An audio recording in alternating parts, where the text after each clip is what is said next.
Hello and welcome to this edition of the video market updates from Orbex.com. The global markets recovered some of its losses over the past few days as tensions between the US and North Korea has eased, but only for a limited time only, after North Korea decided to delay the attack on the US airbase in Guam. However, this doesn't mean that the risk is over, and no one knows when actually the tensions will rise once again. Therefore, traders need to keep an eye or to keep their eyes open. However, a few minutes ago from this video, North Korea warned again to miraculous strike ahead of the US and the South Korea military drill, and this was just only a few minutes ago, in few days after some ease in their tensions, and therefore in the next few days or in the next few hours when Asia opens, this is likely also to strike the market once again.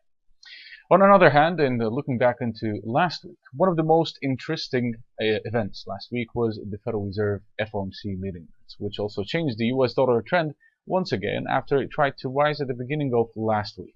It declined all the way back down to almost the weekly lows of last week.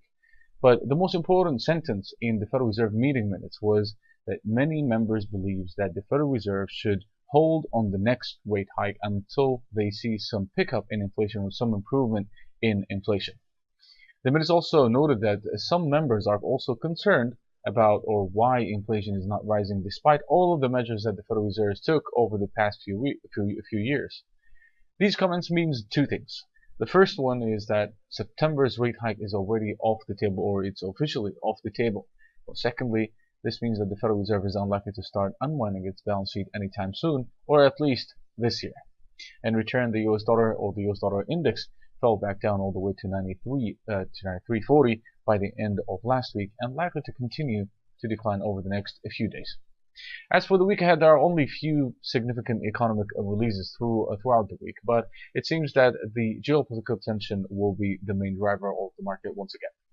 Some of the most important data, during the week ahead is the manufacturing and the services PMI from all over Europe on Wednesday. This comes also side by side with Mario Draghi's speech in Germany. Moreover, we will be watching also the UK's second GDP estimates on Thursday, which is set to remain stable at 0.3%, if not even revised lower. On Thursday and Friday, it's all about the Jackson Hole meetings, which also may have an ultimate impact on the market. It depends, of course, on the outcomes and the remarks by the central bankers, but I'm not expecting any much or that big impact on the market anytime soon. This is it for the fundamental part of this video. Now let's have a look at the technical charts and update the levels for the week ahead. Beginning with the US dollar index as always, and now we are actually trading within a tight range finally, and which I don't like, but at the same time we still have to follow the next few days tensions, the next few days also economic releases to see what's in our favor. But for the time being, I mean, the trend is still there. The downtrend is still unchanged. We are trading within a tight range. Maybe this is before retracement or even before another leg lower. I still suggest another leg lower, because for the past week the dollar index was not able even to break above the 93.85 or also the 94. The week before, it was the same story. We tried even to break above the 93 without any chance, and then we continued to go down. So I still believe there might be another test of the 93, but a break through that would open the way for another leg lower, especially the technical indicators are not overbought anymore. Even on the weekly might be a little bit overbought, but still at the same time oversold, sorry, but still has more room like for another leg lower ahead, especially that the 200-week moving average standing at 92.50s. Therefore, I'm still bearish on the US dollar index and possibly toward the 93, especially with the current tensions with North Korea. Going forward to the next chart. So first of all, the Kiwi or the New Zealand dollar, it continued to decline for the third week in a row, but at the end of last week it made a very interesting move and recovered its entire losses of last week and closed the week even higher. This was also the same level that we saw back in November 2016. We saw it also in June of 2017 as a support area. This is also a very good sign for another spike higher, probably toward the 200-week moving average once again. It's almost the same scenario of the Aussie. However, the technical indicators are still bearish on most of the time frame, but the general outlook remains positive, especially on most of the time frames. Therefore, I'll still be looking for another spike higher ahead. The Aussie made a very interesting move also. It recovered its entire losses of last week and also closed the week higher. And actually, it was supported by the 78.40 support area, which is a very important thing also to keep an eye on in the next few days.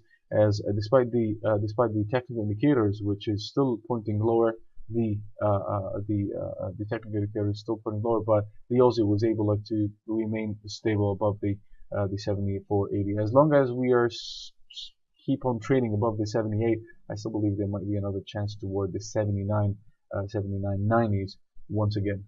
The euro, this is a very important chart to keep an eye on over the next few days. It has been more than 3 weeks, almost 3 weeks, and the euro managed to stabilize above 117 for the third week in a row, I guess.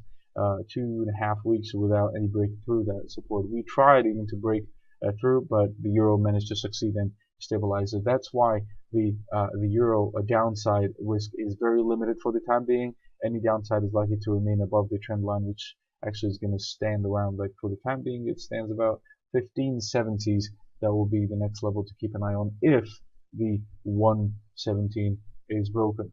The British pound also continued to decline because, again, the British pound is still weak on most of the time frames, and especially that with the latest economic leaders that doesn't support the Bank of England to raise rates. So this would give the Bank of England some room for more time before any kind of a decision like that. So for the time being, we actually got a support from almost the 128.40s. And the trend line, it's also confluenced by the 100-day moving average. That's why we saw some kind of a push up at the end of last week. We have to keep an eye on this level because a breakthrough that support would lead to another leg lower, possibly toward the 27.80s and also 27.30s. But I don't recommend that because technical indicators are heavily oversold and crossed over to the upside. This would still be able to break above 129.40s. Dollar yen made it finally below the 109, and we went all the way down to 108.60. But at the same time, it managed to succeed and stabilize all the way back above the 119 at the end of last week. This would still keep this level as a very good supportive zone for the next few days. But a breakthrough is still a possibility, especially after multiple tests of this level. The next level to keep an eye on would be the next one is 108.30. 108.30 will be the next solid level to keep an eye on. On the upside view, I still believe that any upside rally is likely to be very limited below the 110 and also the 111.60. Gold, finally we reached the 1300. Unfortunately, it wasn't able to break above that resistance, and then it actually dived back all the way to 1285. On the daily chart, as you can see, this is a very clear bearish shooting star candle on the daily, which basically opens the way for a possibility to retrace to the downside. But I still believe right now any kind of a downside retracement is likely to be above the 1270 and even the 1260. And the general outlook for gold remains positive as long as it stays above the 1200 or the previous low. So keep an eye on gold, even though that last week it was negative, but still I still believe there would be a possibility for a breakout, especially if tensions continues to rise. Silver also didn't do that much last week, but it tried also to break all the way above the 1720s at the highest level since almost June, but also managed to decline at the end of the week, side by side with gold, closing about 17. But 17 is still good. We're still above a little bit above the 200-day moving, the 100-day moving average, but I would still keep an eye on silver for a possible long, as long as it stays above the 1620s, which is dollar from here, before any kind of retracement ahead. We'll be looking for another leg higher all the way to 1766.